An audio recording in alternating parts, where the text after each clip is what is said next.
bienvenidos, bienvenidas. Welcome everybody to the final event of a series that I've had the great joy and privilege of organizing with Dr. Rocio Moreno, who's a woman I have been admiring for so long, and so it is really an honor. And it is such an honor to have Karina Gold here with us and to have a conversation about what land can be outside of the colonial paradigm that we are so used to. So just a quick introduction, and then basically it's just going to be a series of points that Dr. Rocio and Karina will talk about, and then we will have some time for Q&A. But it's for those of you who don't know about Karina Gold and the Sogoreate Land Trust, I'll do a quick intro. Sogoreate is an urban indigenous women-led land trust based in the San Francisco Bay Area that returns indigenous land to indigenous people through the practices of rematriation, cultural revitalization, and land restoration. Sogoreate Land Trust calls on Native and non-Native peoples to heal and transform legacies of colonization, genocide, and patriarchy, and to do the work our ancestors and future generations are calling us to do. Karina Gold is the tribal chair for the Confederate Villages of Lisjan. She was born and raised in Oakland, California, the village of Huichin, a mother of 3 and a grandmother of 4. Karina is the co-founder and lead organizer for Indian People Organizing for Change, a small Native-run organization that works on indigenous people issues and sponsored annual Shallow Mound Peace Walks from 2005 to 2009. These walks brought about education and awareness of the desecration of sacred sites in the Greater Bay Area. As a tribal leader, she has continued to fight for the protection of the shell mounds, uphold her nation's inherent right to sovereignty, and stand in solidarity with her indigenous relatives to protect our sacred waters, mountains, and lands all over the world. Thank you so much, Karina, for being an example. Hope this community can hear and respond. Rocio Moreno is a Coca indigenous leader from the community of Mezcala in the state of Jalisco. She is a council representative for her people for the Indigenous Governance Council of Mexico and the National Indigenous Congress of Mexico that came out of the Zapatista movement. She has led a very important struggle to rematriate land in her community and create a university based on that land and based on the needs of her people and of other indigenous peoples. So we're very excited to also be a part of working towards these spaces that are being created. Thank you and welcome.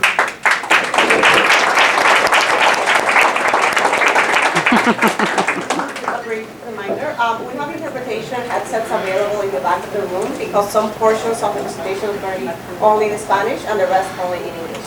So we'll give you a minute if you need to get one. So we wanted to start with asking you to share the history of who you are, your past and present as Coca and Ohlone people.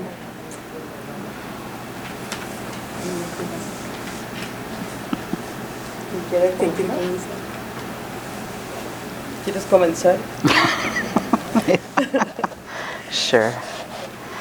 Thank you all so much for being here. It's really great to be here in space with you, Rocio.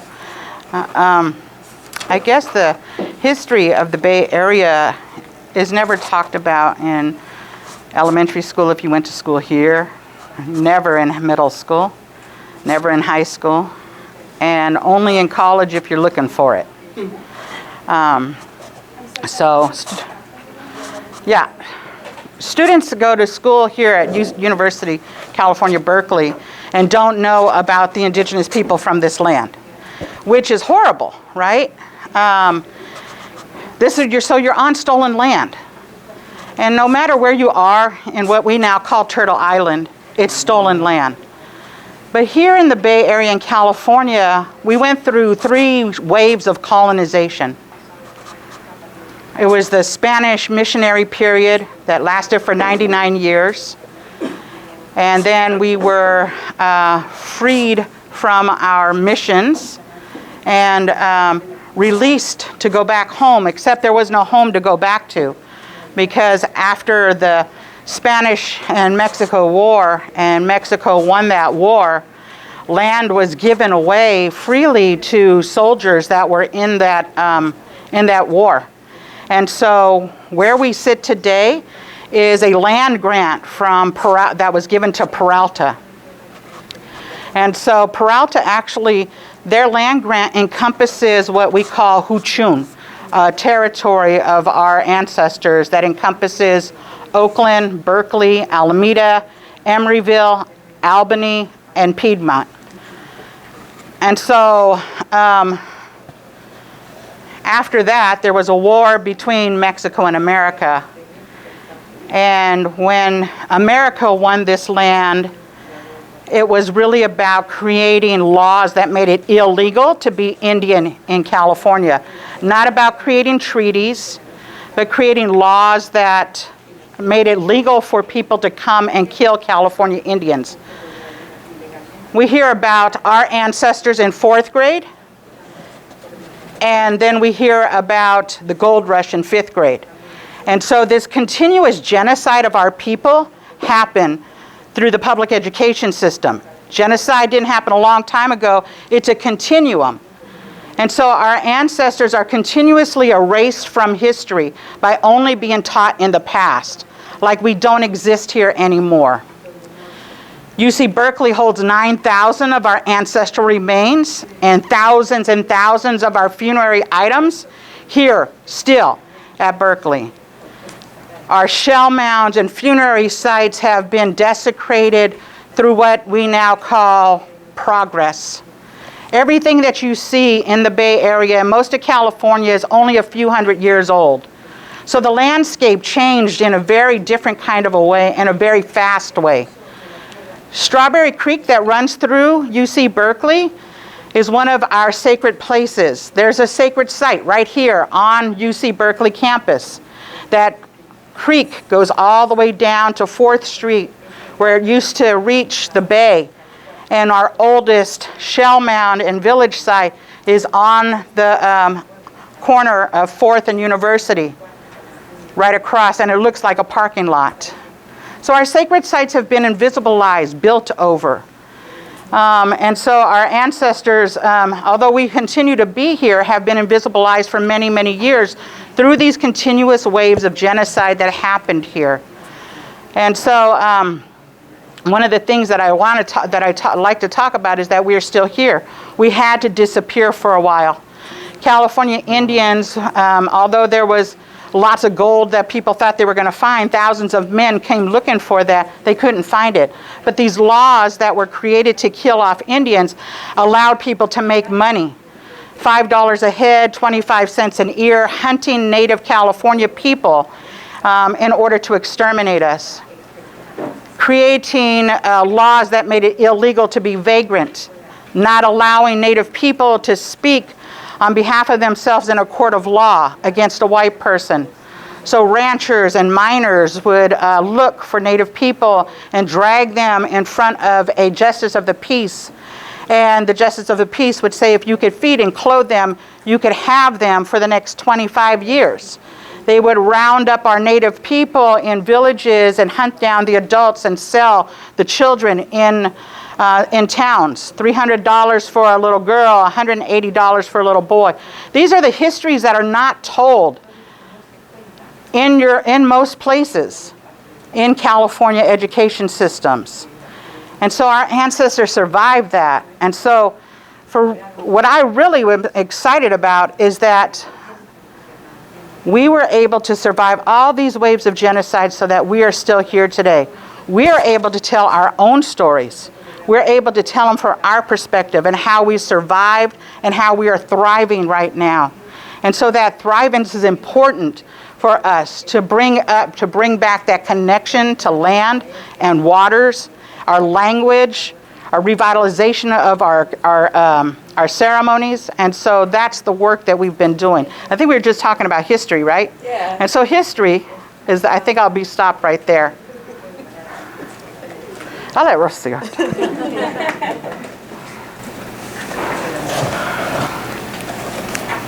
Bueno, buenas tardes. Me voy a quitar poquito esto porque me siento como en una tercera dimensión, ¿no?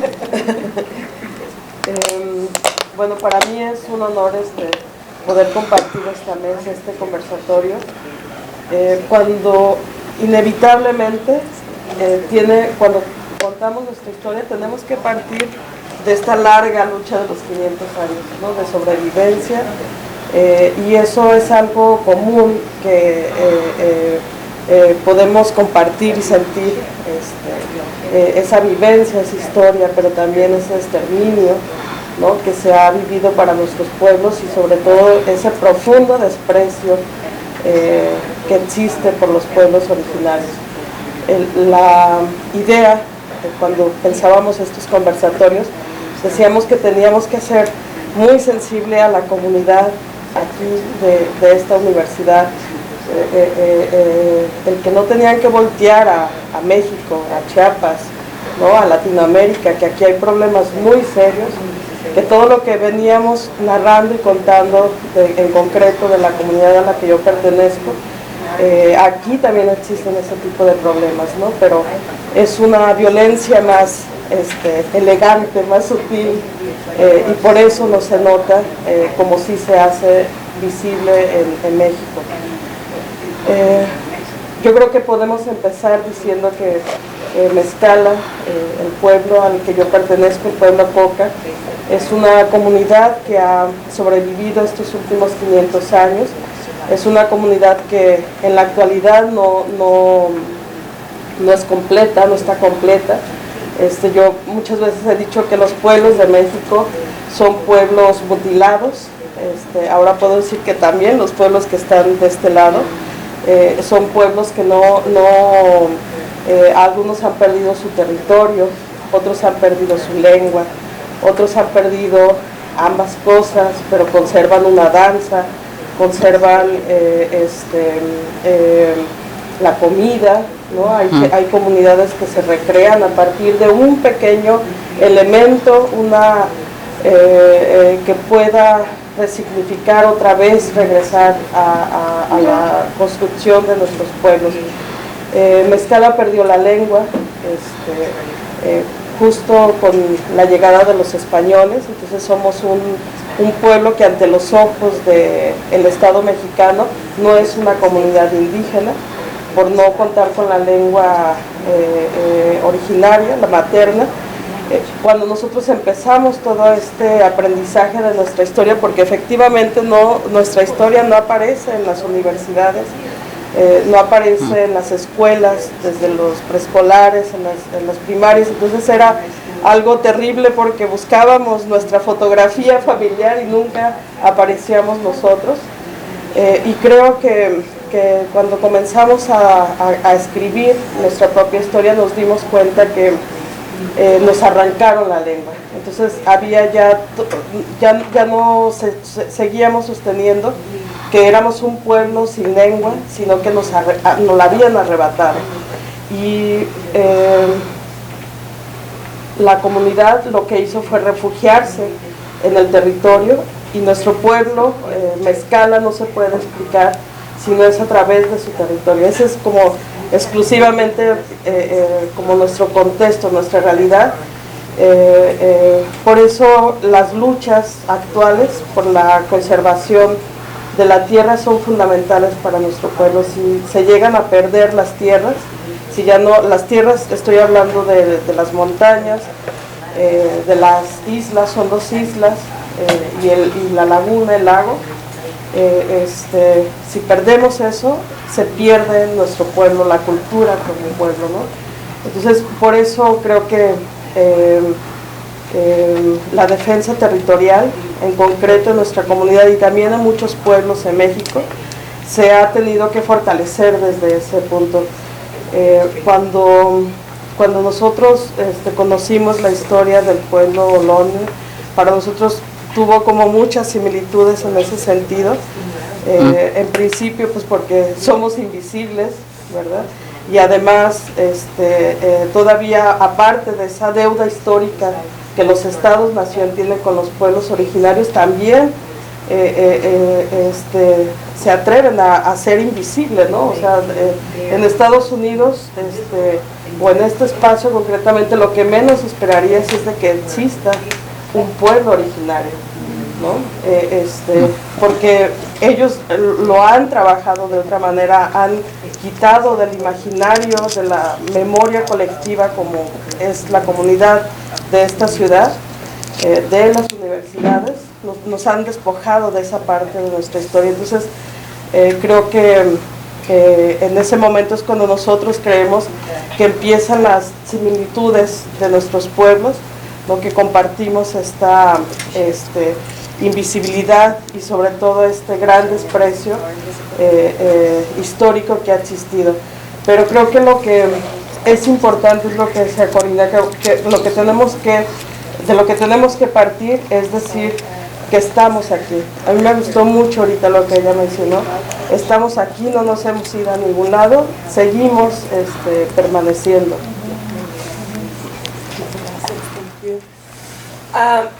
So the next question has to do with the current moment. What are the primary demands of the Coca and Ohlone peoples, and how are these materialized in the collective and communal spaces that are being created? Entonces, en el momento actual, si pueden describir las exigencias principales de los pueblos Coca y Ohlone y de qué forma son materializadas estas demandas a través de espacios colectivos y comunitarios. Sorry, this was in my ear, so I couldn't hear you.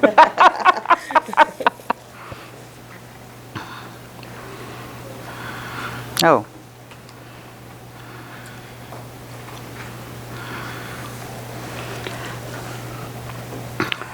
Wow, that's a good question. What are our demands? I think that, for the last almost 30 years, we've been doing the education in the Bay Area that we're still here. That had to be the very first thing that we did, was to educate people that have come to our territories that we're here, and to acknowledge that through many different ways. It's our demands for the last 30 years is for these ancestors to come home, to give them dignity, to put them back into the land that they had been for thousands of years, to begin to talk to people about what are your own cultural belief systems about your ancestors that have been buried. What are your last rites? How do you say goodbye to someone that is a part of your family for the very last time? And do you have rights to bring them back out of the ground after they've had that ceremony? As Indigenous people, we don't have rites or ceremonies to take our ancestors back out of the ground once they've been buried. And so the demand has been to bring them back home. So for years, we walked to the shell mounds in the Bay Area with people from all over the world. They came and walked with us.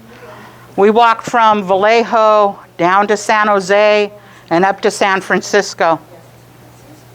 300-mile walk. Takes 3 weeks to do it, 18 miles a day, so we can do it. Our ancestors did it. We weren't sedentary people. And we stopped at each of these places that had been shell mounds, under railroad tracks and parking lots and bars and apartment buildings and schools. And we laid down prayers for our ancestors to remember us as we were remembering them. And then we would stop in front of the Hearst Museum and we would pray that those ancestors would come back home.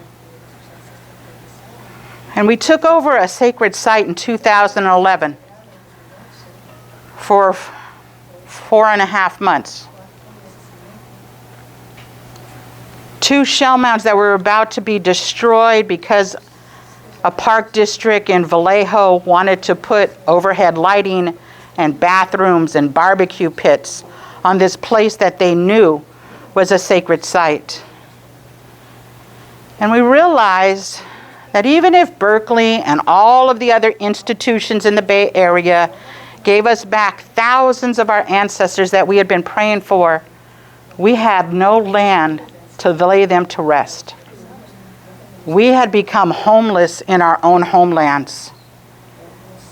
No Ohlone person owned any land. There's two people that own a home. My auntie and myself. I was blessed to get a Habitat for Humanity home when my children were young. But still, that's not enough land to bury thousands of ancestors. So our demand was to figure out how to get land. And that's the reason we started the Land Trust.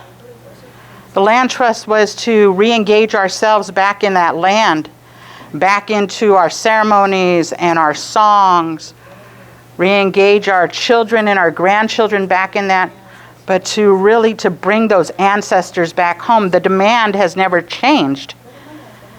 Since we started doing all of this work, it has been to have those ancestors return, not only to give us dignity, but to give everyone that now lives in our territory dignity as well. To bring those ceremonies back that balance this place in the world, the center of our world, not only helps us, but everyone else that lives here with us. So that's been the trajectory of our work. It's around sacred site protection. It's about bringing ancestors back. And when that work happens, we bring our own people back. And we don't leave people behind, because so many people from so many walks of life have now made our home their home. So then how do we bring all of you along with us? How do we be good hosts so that you can be good guests, and vice versa? We can't be good hosts if you're not good guests. It's really simple things that we tell people. When I talk to 10-year-olds, 9-year-olds, I say, how is it that you behave yourself when you go to your grandma's house or your best friend's house? And as adults, we have all taught our children how to be the best guest.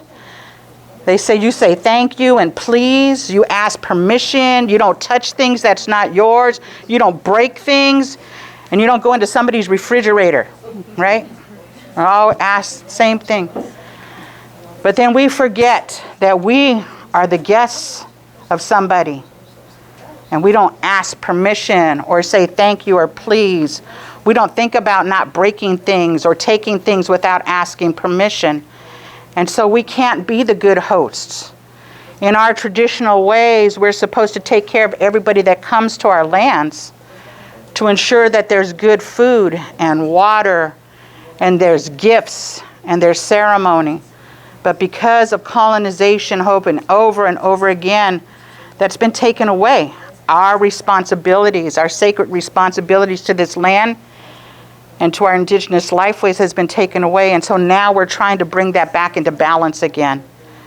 And the way to do that is to educate all of you all, and then ask you to share that with your relatives and your friends about how do you be good guests on someone else's land. Because I don't care if your family members got here 300 years ago, you're still the guest of someone on whose land was here to take care of. We are born to Mount Yushtak. Tuyshtak is the original name of Mount Diablo. It went from thousands of years of being a place of creation to the Devil's Mountain when colonization happened. How does that happen? How does it happen that our medicine people were the only ones allowed to the very top of that mountain? And now everyone that comes to this land feels like it's their right to go to this most sacred place.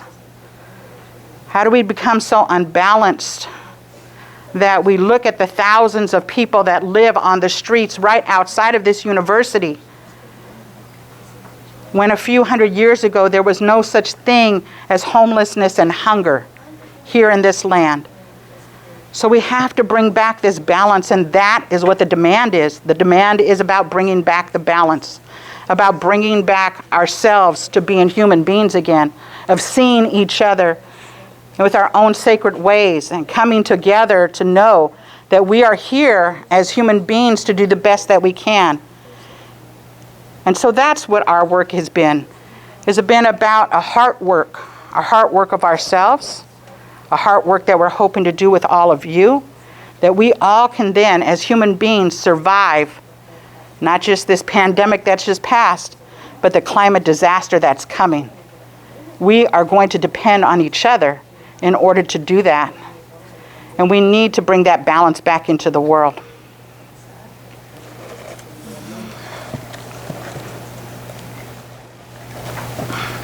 Bueno, la estoy escuchándola y se me vuela la cabeza, ¿verdad? Un poco porque, bueno, definitivamente las demandas de nuestros pueblos, creo que más allá de México, es el territorio, porque en la tierra nos hacemos, y las formas organizativas. En México decimos el fortalecimiento de las asambleas comunitarias, que es la vida comunitaria, todas estas prácticas que nos permiten conservarnos en comunidad, son las grandes demandas, ¿no? Ambas, y eso pues en cada una de las regiones puede entenderse de distintas maneras, y en concreto, como les había mencionado en Mezcala, la tierra se convierte en todo, pues. O sea, Mezcala ha concentrado toda su energía como pueblo en la conservación del territorio. Y ahí, como nos cuentas, llegó un invitado, pero era un mal invitado, un muy mal invitado, que tomó, nosotros contamos con 3.600 hectáreas de territorio comunal, que creo que es como, o sea, aquí no existe la tierra comunal. Hay tres tipos de tierras en México, que es la comunal, donde una colectividad es dueña, o sea, no hay un solo dueño, sino son muchas gentes los dueños de esas tierras. Y luego el ejido, que ahí son un grupo de campesinos, pero ellos pueden como tener una tierra híbrida, porque hay propiedad privada y propiedad colectiva, y la propiedad privada, que es lo que yo creo que todos conocemos, ¿no? Entonces esta persona, era un empresario de Guadalajara, que es la ciudad, pues es la capital del estado de Jalisco, y que es muy cercano al pueblo de Mezcala. Nos invadió alrededor de 11 hectáreas de tierra, que además estaba justo en un lugar sagrado, en el bosque, en el bosque de la comunidad, donde nadie de mi pueblo puede, ni siquiera por ser nativos del lugar, puede construir en esa zona, porque es un bosque, pues es un área común, ¿verdad? No habitacional, y empezó todo un juicio durante 20 años, y que nos sentíamos así como lo estabas narrando, porque cuando la gente no nos entendía, pero ¿qué les hace ese rico empresario? Hasta les va a dar trabajo, ¿no? Les va a dar trabajo para que ustedes puedan salir de la pobreza, por esta idea del progreso. Entonces había como mucha confusión, y les empezamos, como nos hablaban como retrasados mentales, entonces dijimos, pues les vamos a hablar también así, ¿verdad? Como nos están hablando. Para que me entiendas, haz de cuenta que tú llegas a tu casa. Entonces, cuando llegas a tu casa, adentro en la sala está una casa de campaña. Entonces está un hombre que dice que él es dueño de tu sala, ¿verdad? Que te salgas, que te vayas de tu casa, que te salgas. Y además de eso, te mete a la cárcel porque dice que tú estás invadiendo su casa, porque a nosotros en estos 20 años nos procesaron, muchos de nosotros pisamos la cárcel por defender nuestra tierra, cuando somos los dueños de esa casa. Entonces era, ¿en serio? ¿Eso hizo? O sea, la gente no sé qué se imaginaba, pero solamente cuando lo veía desde su mundo, como podía comprender lo que significa ser un bueno o un mal visitante, ¿verdad? Y el saber qué es tuyo y qué no es tuyo, porque de nuevo sigue esta gran pregunta sobre de quién es la tierra. Creo que esa es la gran demanda. Creo que aquí, como en México, tendríamos que cuestionarnos y preguntarnos de quién es la tierra, ¿no? En México se supone que después de la Revolución Mexicana ya no existen los latifundios, ¿no?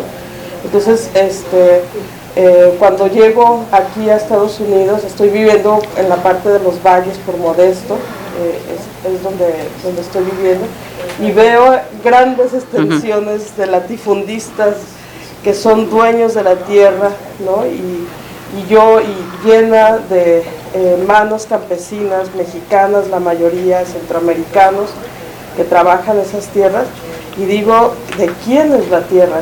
¿No? Es algo que tenemos que poner de nuevo en la mesa del diálogo, ¿no? ¿De quién es la tierra? Porque es una pregunta muy importante, nos tenemos que ubicar, nos tenemos que saber qué es lo que estamos pisando y saber si somos un mal invitado o somos los dueños de la tierra, ¿verdad? Entonces, creo que nosotros vivimos ese proceso con ese empresario. El año pasado, el 4 de octubre, se hizo la recuperación de ese espacio que estuvo tomado por este empresario, y ahora se piensa crear una universidad, pero ahorita el gran reto de la comunidad es en realidad saber cómo ese espacio privado se le va a volver a dar una vida colectiva. Ese es como el gran reto, porque particularmente en México, muchos de nuestros pueblos nos hemos centrado en recuperar las tierras, pero va más allá todavía, es más profundo. O sea, no es una cuestión nomás de ganar litigios, de tener las tierras de nuevo en nuestras manos, sino qué es lo que vamos a hacer con eso recuperado, ¿no? Y ahí es donde creo que puede generarse, desplegarse un montón de ideas revolucionarias, de creatividad revolucionaria para nuestros pueblos, pero también puede ser el colapso de nuestra organización. O sea, también muchos pueblos, muchas comunidades en México se han desorganizado, ¿no? Desarticulado ante la toma de tierras. O sea, porque entonces, ¿qué vamos a hacer con eso recuperado? Por eso les digo que la reflexión tiene que ser como muy profunda, pues, y que tendremos que pues saber. No tenemos respuestas, pero sí creo que podríamos comenzar por poner esos temas en la mesa.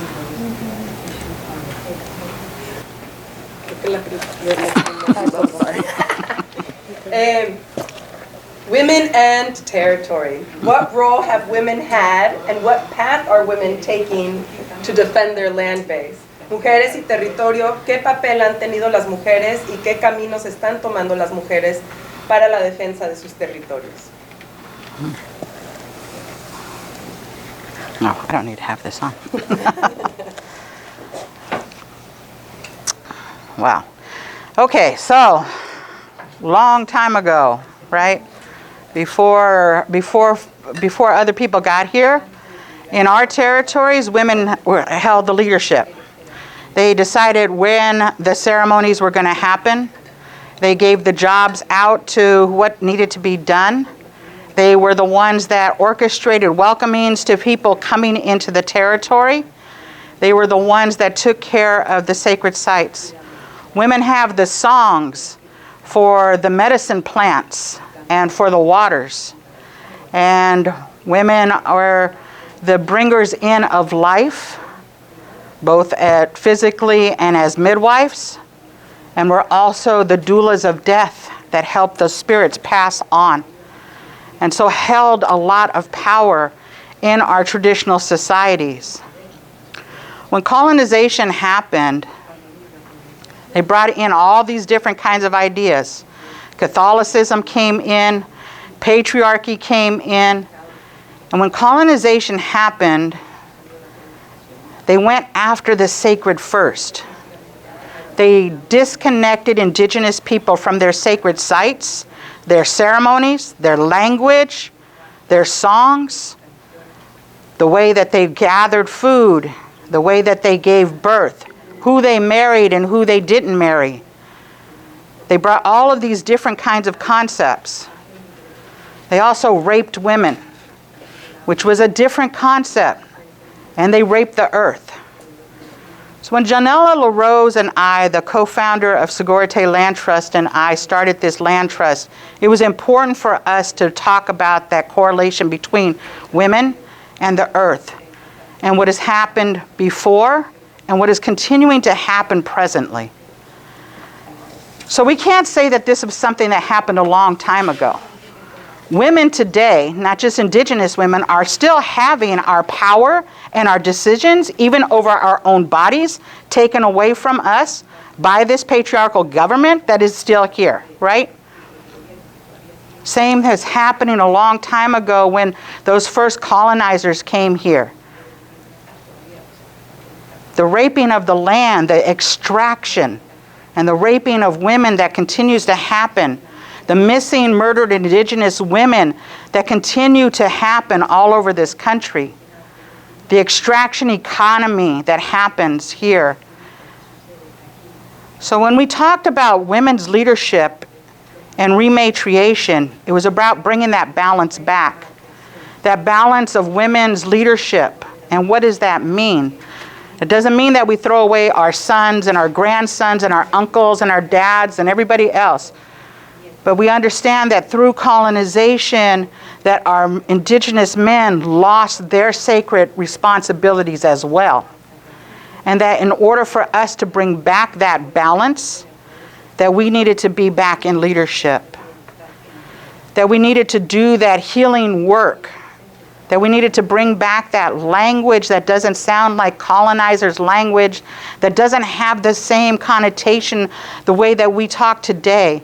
This harshness, that in traditional languages that there's a softer, more feminine way of speaking about the land, that the land is alive, that the water is alive, that our mountains are alive, that our relatives are all of the plants that give us food and medicine, that the air is alive. So that there's this aliveness and that we are only a part of that creation. Our creation stories tell us that as human beings, we are the last ones to be created on this earth. That everything else was created before we were brought here. So we are the little brothers and sisters. And if you have siblings, you know that the little brothers and sisters can cause some trouble sometimes. So we are those little brothers and sisters that cause that trouble as human beings. We forgot what it's like to be in that circle. We took ourselves out because of this idea of colonization, that we think that we are supposed to be the lords over the land and everything else. That we are supposed to be something special. But really, what this sit time of COVID has taught us as human beings is that our Mother Earth can actually heal herself if we all sat down. We saw that happen in early part of COVID, that the earth healed herself really quickly, that the air started to clear itself, and that you could see the Himalayan mountains from India again, that the whales and dolphins came back to places that they hadn't been because of human beings, that all of these things, that coyotes were walking through San Francisco again, taking over their space. And that happened all over the world. Only because we sat down. That this earth could actually heal herself if we could remember what our sacred responsibility is to be back in that circle and to come back to see everything as our relation. And so our teachings as a matriarchal society is to remember what it's like to be in that circle. to remember that even during COVID, you look around at the leadership in the world, and those countries that were led by women took care of their citizens a lot better than countries that were run by men. Is that a fluke, or is it because we want to take care of the wholeness rather than a few? And I think that when we started talking about rematriation and bringing that balance back, it really was about us trying to figure out what does that mean in today's society. Our medicine people were saying that that's what we're supposed to do, that it's time for women to stand up and take our responsibilities again.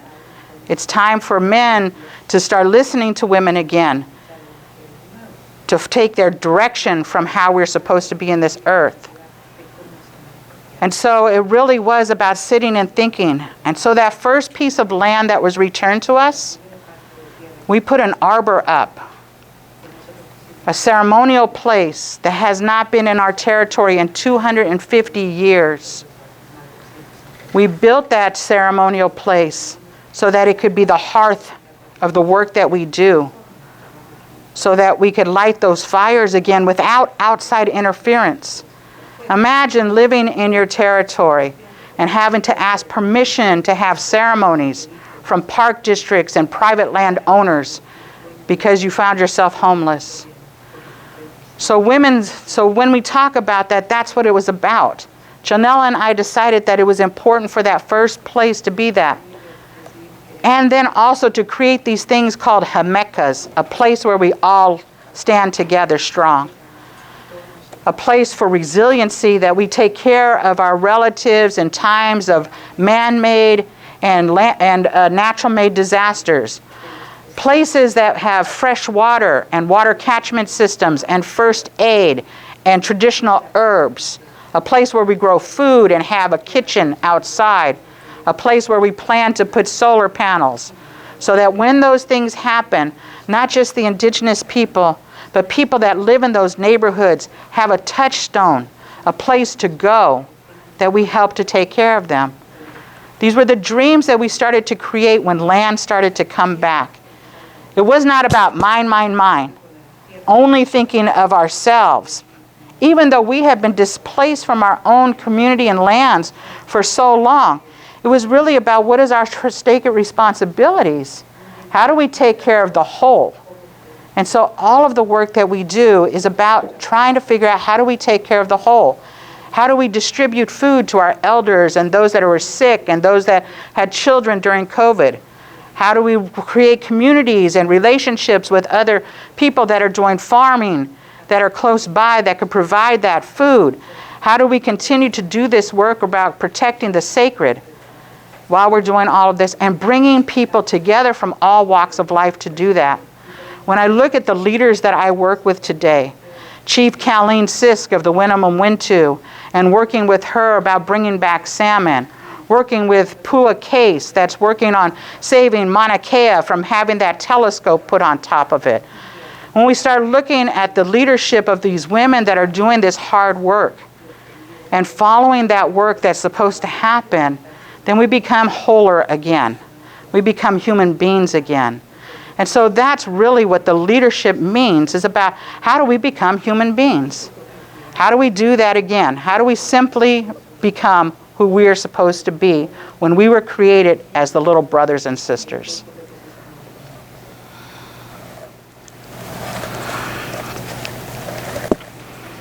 Yo creo que la participación de las mujeres en México, voy a mejor comenzar con Mezcala. Mezcala, las mujeres en la vida política organizativa no existen. Yo soy comunera,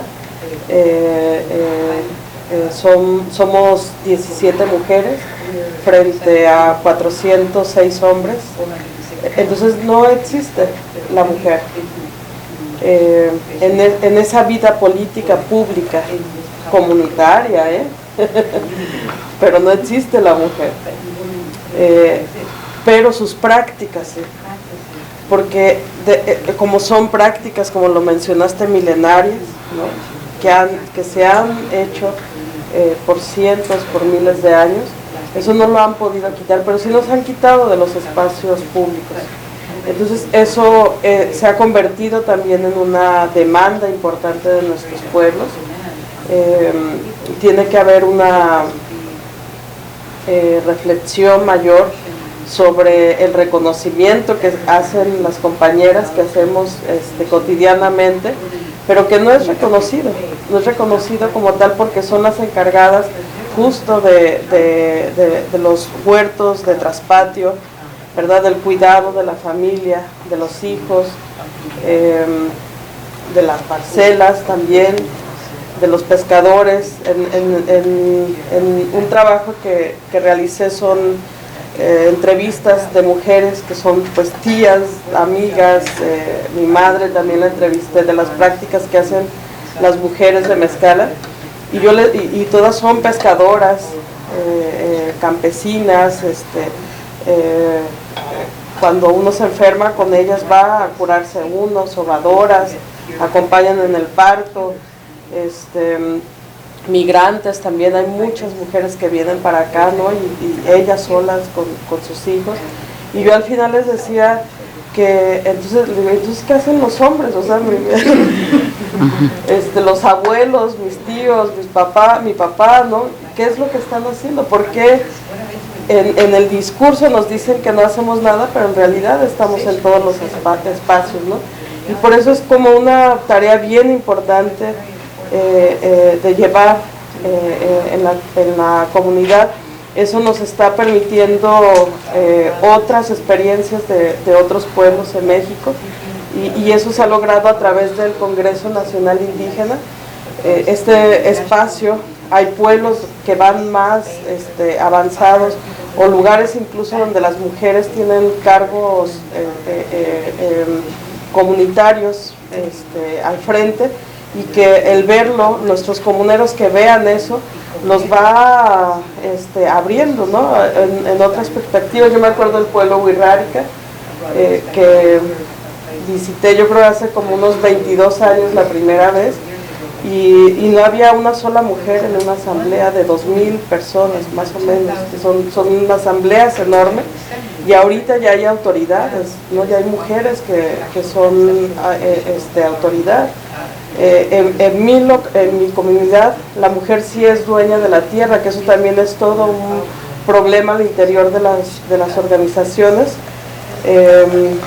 porque hay pueblos en los que cuando se casan, la tierra pasa al esposo. O sea, la mujer nunca es dueña de la tierra en el sentido pues de disponer de ese espacio, ¿no? Más allá de tu matrimonio. Entonces son cosas pequeñas pero muy importantes que van permitiendo pues una sociedad más justa, ¿no?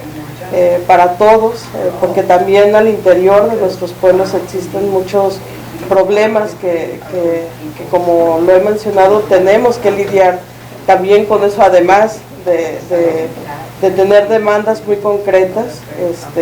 Creo que es necesario poner este tema.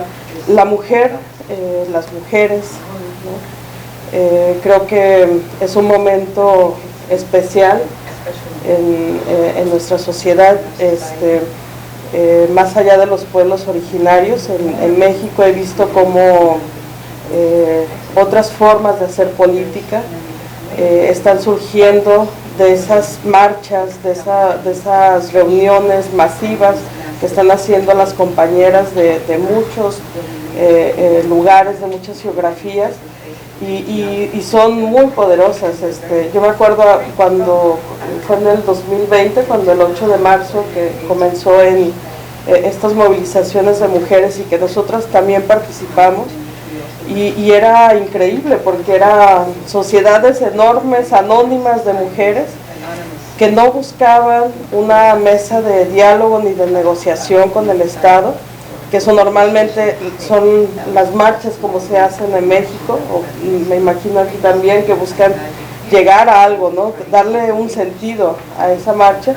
y a estas mujeres no les importan, ya no quieren, no creo que gran parte es porque no cree en ese sistema, porque es el sistema el que está provocando estos grandes problemas como desapariciones, los feminicidios que existen en todo el mundo, en México, y por eso creo que es algo en el que sí nos hemos querido detener, y creemos que es importante, que es un momento importante para escuchar esa parte que se ha negado también de nuestra historia y de nuestra vida política como pueblo. No me refiero a la política partidista, sino a la política que hacemos entre nosotros. Entonces, cuando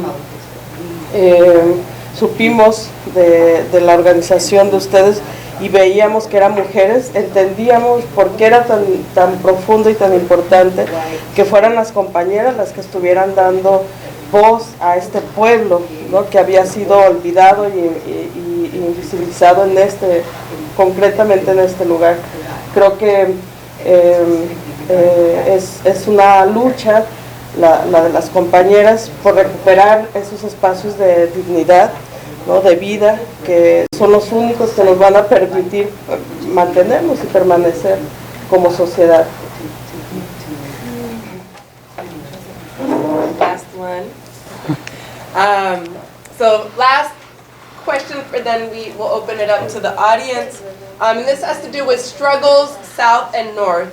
How does the struggle for life unite different indigenous communities? ¿Cómo es que la lucha por la vida está uniendo a distintos pueblos originarios?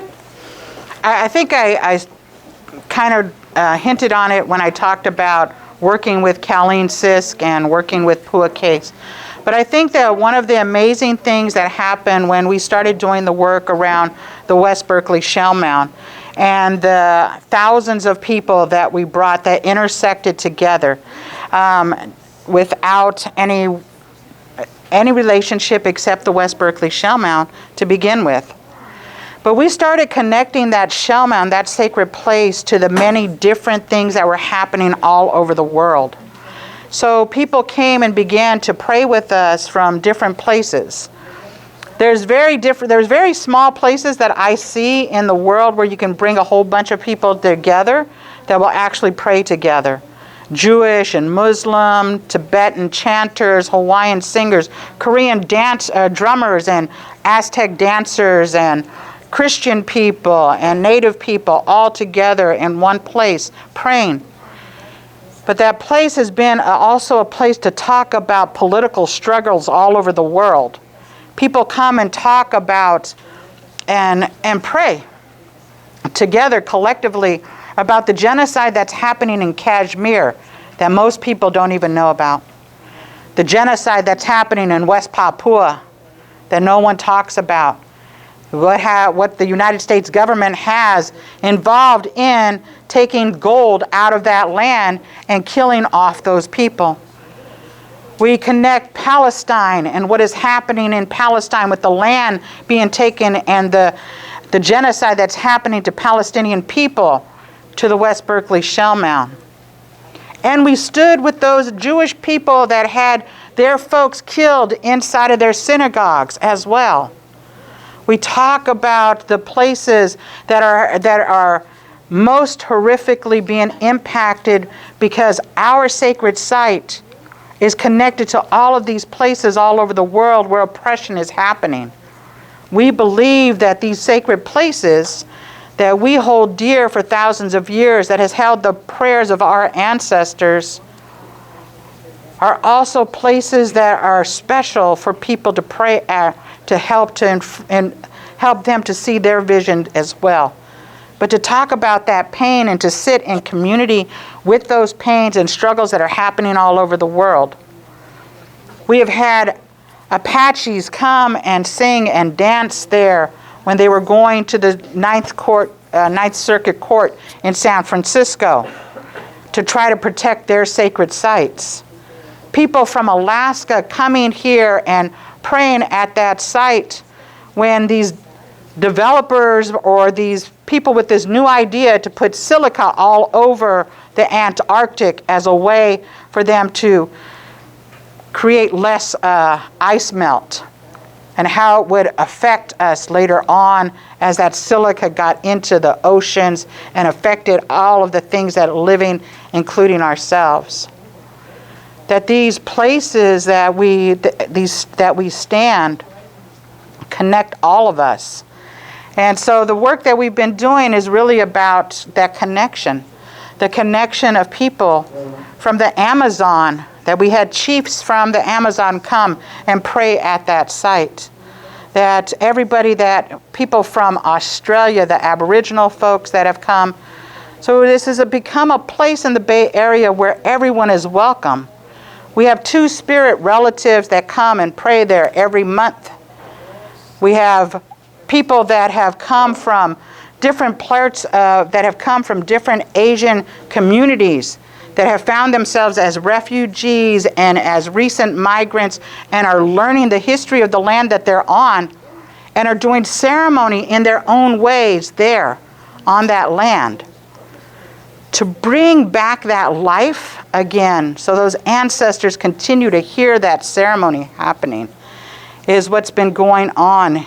And I lost my track of what the question was even about. I think you did a great job answering. That was a great way to talk about how space, can be shared across different peoples.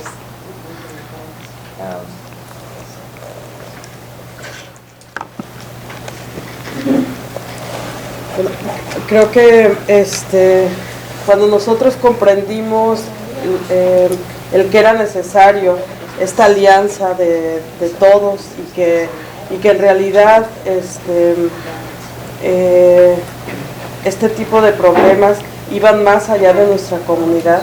Para nosotros siempre fue como salir de los problemas locales que estábamos viviendo y luego nos fuimos al estado, en todo nuestro estado, y luego a nivel nacional. Cuando ya veíamos que eran los mismos problemas, entonces hubo una escala internacional, ¿no? Donde eso nosotros lo conocimos en Chiapas. En Estados Unidos ustedes viven con mucha gente de distintas naciones. En México uno no es tan sensible a eso. O sea, uno no comprende de la misma manera que ustedes lo hacen, porque no compartimos el territorio como lo hacen aquí en este país, ¿no? Desde diferentes pueblos y culturas. Entonces para nosotros el espacio en Chiapas, con los zapatistas, eso permitía que gentes de todo el mundo fueran ahí y entonces escucháramos sus demandas. Y conocimos a gente de pueblos, por ejemplo, este pueblo Sami, que están en Suiza, Noruega, y ellos fueron a Mezcala. Entonces para los comuneros era una mujer blanca, ¿no? Y le decía, soy de una comunidad indígena, y ellos decían, no, es que ella es blanca. A eso me refiero que no, y ya después cuando hablaron con ella y la escucharon, entendieron por qué decía que era de una comunidad indígena, pero a eso me refiero que no estamos nosotros sensibles como ustedes sí lo tienen. Entonces vamos como un poco más atrás, ¿no? Pero sí veíamos, cuando escuchábamos a gente de otros lugares, de otros países, que eran las mismas demandas, que era el mismo lenguaje, que en lugares que nosotros pensábamos que no existían problemáticas, por ejemplo Estados Unidos, ¿no? Sí las había, ¿no? Igual, y que eran además igual que nuestros territorios. Entonces ahí fue cuando vimos la necesidad de tener que caminar por una lucha por la vida, por la recuperación de la vida, porque todos estamos hablando de eso. Estamos siendo despojados por el sistema capitalista patriarcal de la vida, ¿no? Cada vez es más precaria, se agota la vida,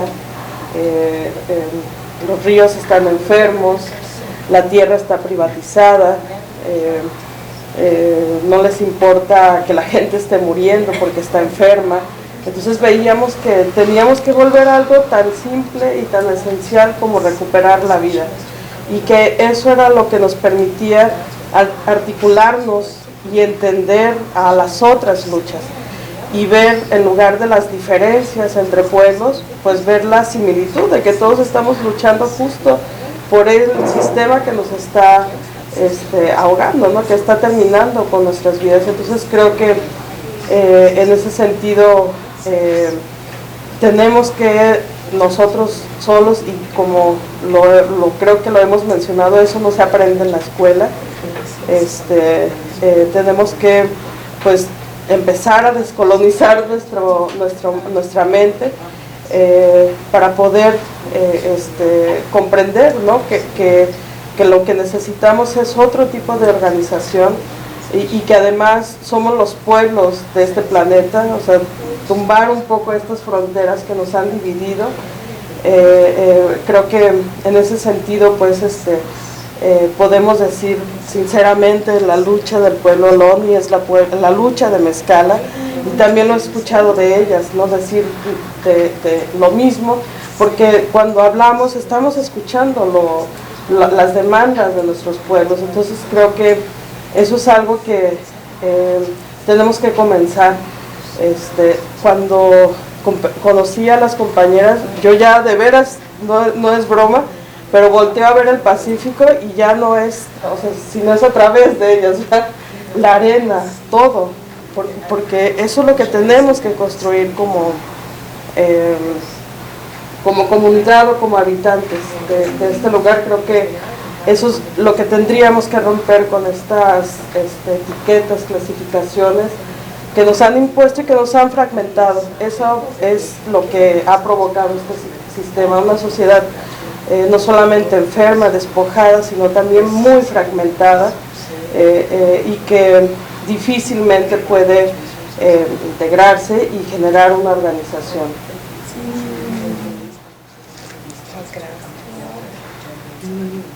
Thank you, muchas gracias.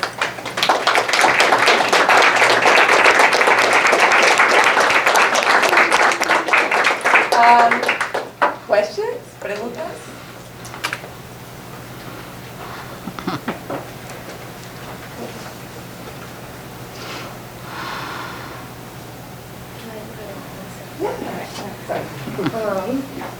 Ok, empiezo en español porque primeramente mi pregunta es para usted, and I'll follow it up in English too. Pero veo el liderazgo de ambas y quería saber si usted, en ese liderazgo de que usted habla, contra el problema del feminicidio en México, si usted ve como una forma adelante con ese liderazgo de mujeres primeramente contra las políticas policíacas del gobierno o empresas privadas, o también en comparación con el narco que vive también en México, si usted encuentra en esa forma, en esa lucha adelante para la seguridad de las mujeres, si usted encuentra como una forma distinta entre los tres, o si es el mismo, como el mismo impacto de los tres, y cómo es que usted ve esa lucha adelante para la seguridad, para los pueblos indígenas, pero también para las mujeres en todo México ante el feminicidio, que también, desafortunadamente, como estaba hablando de similitudes, hay también aquí.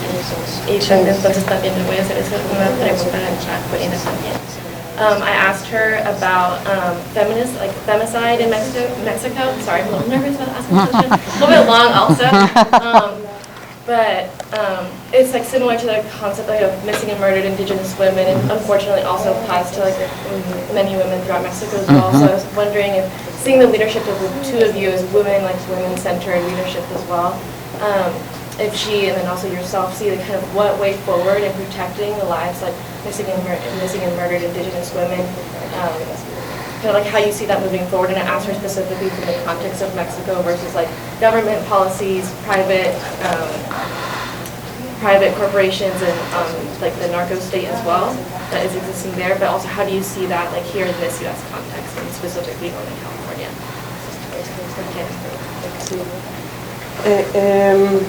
Desde el Estado no se ha avanzado absolutamente nada, y eso ha permitido algo muy importante en las mujeres, que estamos solas, o sea, que no está el Estado.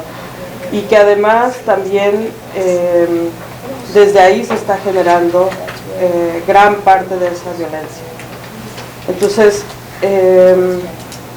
obviamente que los esfuerzos colectivos, yo me atrevería a decir masivos, de las mujeres que están realizando en México, de manera totalmente al margen del Estado,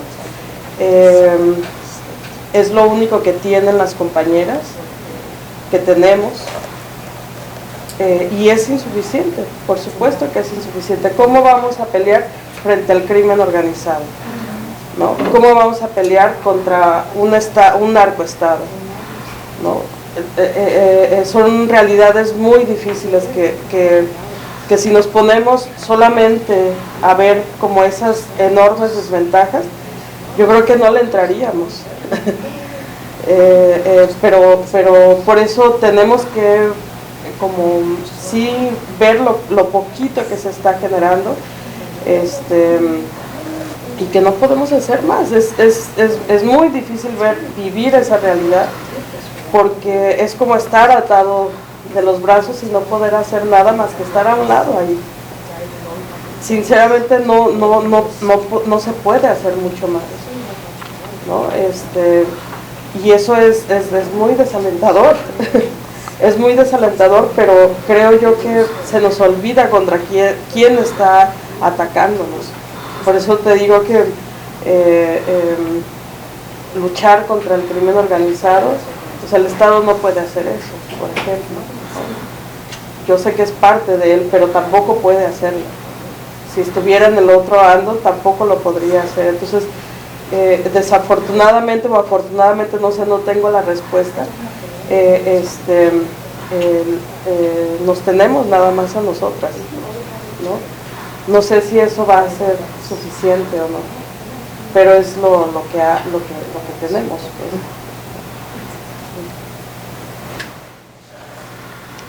That's a big question. It was just recently that there was a database that was created in the United States that actually started tracking missing, murdered Indigenous women. And that was after years of people fighting the government to actually say that this is a problem. That there are laws that are created that allow for this to continue to happen. It's a continuous genocide, right? When you kill off the Native women, you kill off the idea of there being future generations of Indigenous children, right?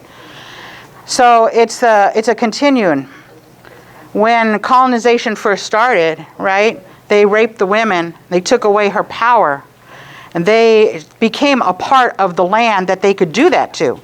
That ideology has continued, that there has not stopped, that we are still rapeable and murdered at an extreme rate, higher than anybody else. And yet we're not talked about in the news. About a year ago, I think, or maybe a little bit longer, I know sometime during COVID, I'm fuzzy, there was a young white girl that went missing. Her boyfriend killed her, I think, right up in the mountains, on a trail somewhere they went out to. Hundreds of thousands of dollars by the federal government, the state government, the local governments went to finding this girl. News articles and newspapers and media was all over it. At the same time, there was a Native girl that went missing. Same time. Nobody ever knew about her. Her family were on their own looking for her. Neighbors and family members and tribal members went looking for her, never went on the news, never no local media, never no federal, state, or local money went. And so how do you begin to fight that, right? It has to be a re-education of the entire world. That there needs to be, that we need to take out this idea, this patriarchal violence that says it's okay to kill women. That we are less than human beings. That we are treated in that fashion still today. That's why I keep bringing up that Roe versus Wade, that they continue to do this to us, right? And so I think that we have to figure out what those steps are. That things changed during my lifetime for sure for women. Lots of things have changed. And that it continues, that it needs to continue to change for us to be, in order for us to survive. As Indigenous women, to have a voice and to be visible, to not be seen as second-class citizens, to be actually seen as leaders again, that we have to be able to do that. There needs to be a whole revamping of this world. I talk about capitalism needs to die, but we can't say that just dying here in the United States. That stuff is everywhere, right? And as a global economy, what the hell does that mean? That means that local people, Indigenous people, people that are living in their lands need to learn how to grow their own food and create their own trade systems again. That we need to take the power away from the few and take it back into our own hands. That will heal the earth and our waters and our lands, and it will heal us as well.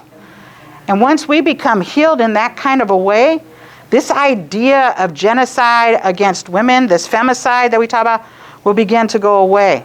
There needs to be a revolution of this world. And so that's how it's going to change. And I will stand at the front line with you to make that change. But I don't know. Whatever we want to do, whatever you want to do, let's do it. Let's go for it.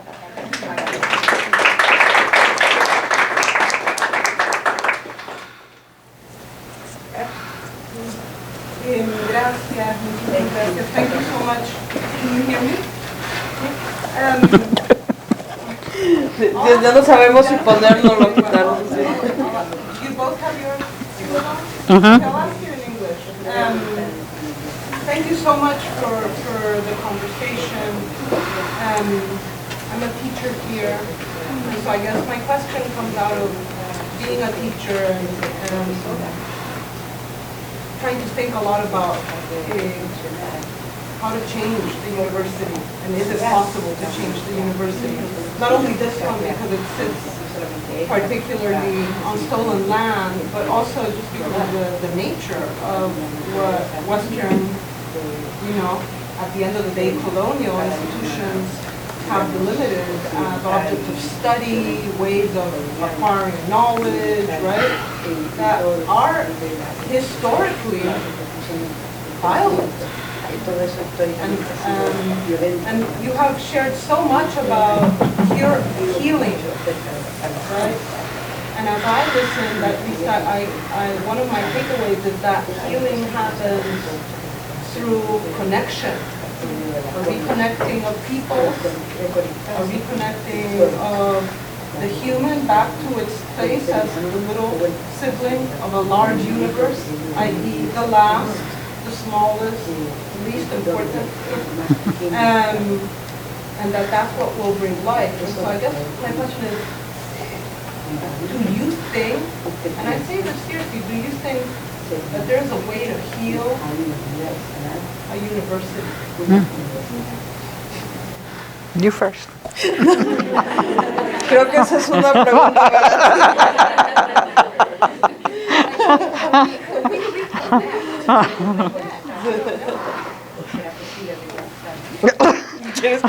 But she took her earphones out, so she's going to make me go first. Okay. Yes. Absolutely. Absolutely, the universities can heal. They need to stop stealing all the information and hoarding it. They hoard everything. They hoard my ancestors. They hoard the documents that hold our language. They hoard the information of where our sacred sites are.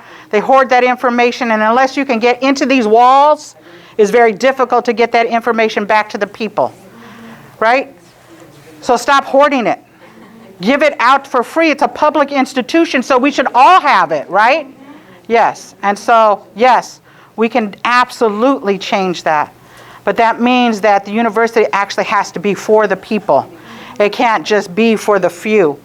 It cannot continue to make people pay outrageous amounts of money and have to go into debt to get knowledge. to go back to their own homes.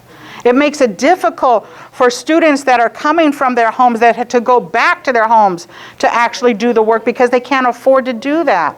And so we need to figure out, how do we do that? How do we bring in the most people? How do we even give Ohlone people scholarships to be in this dang place, right? How do we do that?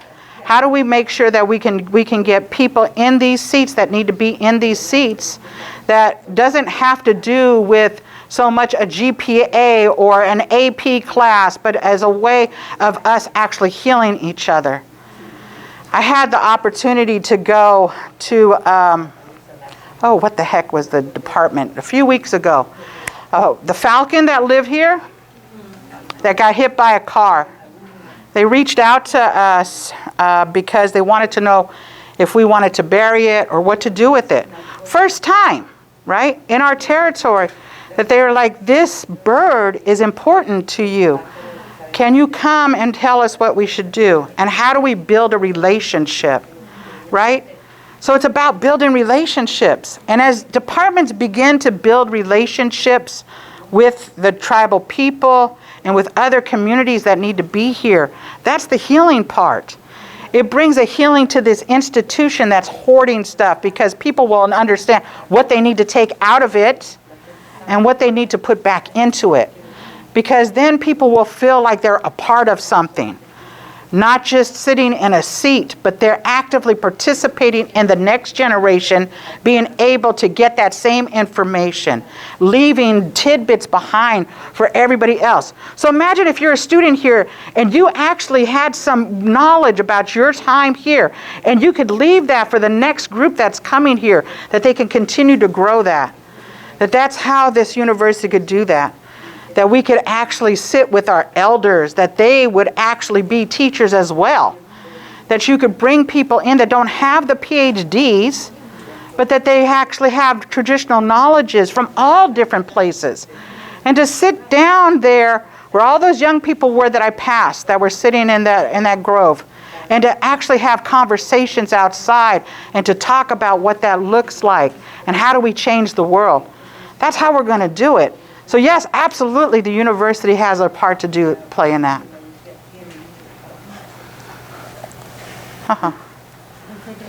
Qué bueno que contesté primero ella.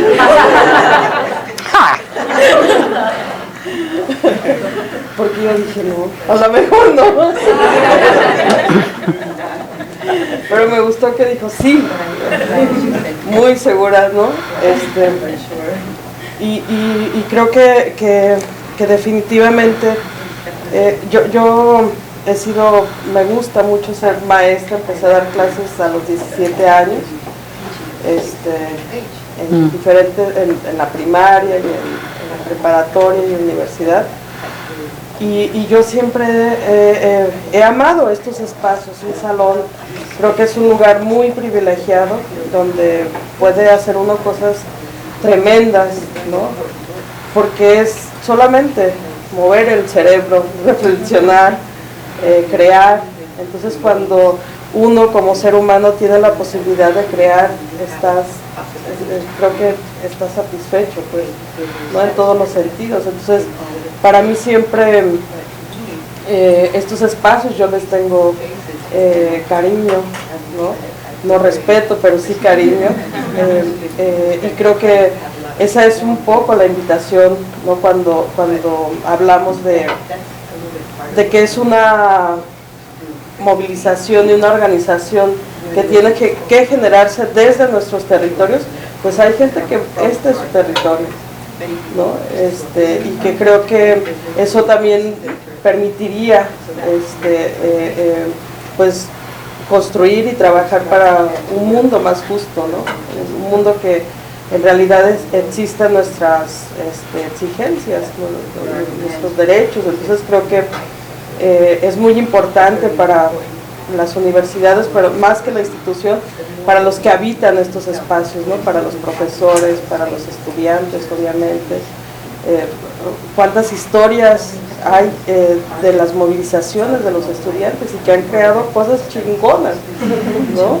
Entonces, Pero eso poco a poco también se está acabando en esta crisis tan profunda del pensamiento, en esta crisis tan profunda de la humanidad, ¿no? Nos quitan también esa posibilidad de saber que el conocimiento y que la socialización del conocimiento es una arma muy poderosa y son armas que se pueden construir en estos espacios. Entonces, por eso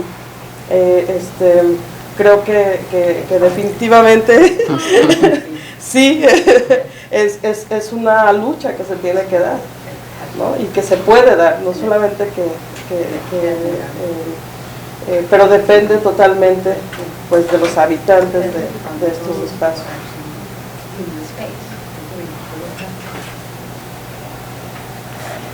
It's 5:30. Oh. I know there might be more questions, but I want to, appreciate everybody that came. Thank you, Karina. Thank you, Rocio. Thank you for all of you who came. I know there's people that are part of the university. There are people that aren't part of this university that came. The folks from the Tzikbal, the folks from Watsonville, Tierras Milperas, folks from Sogoreache, Land Trust. So let's keep building. Let's take what we learned and propagate. Yeah. Thank you.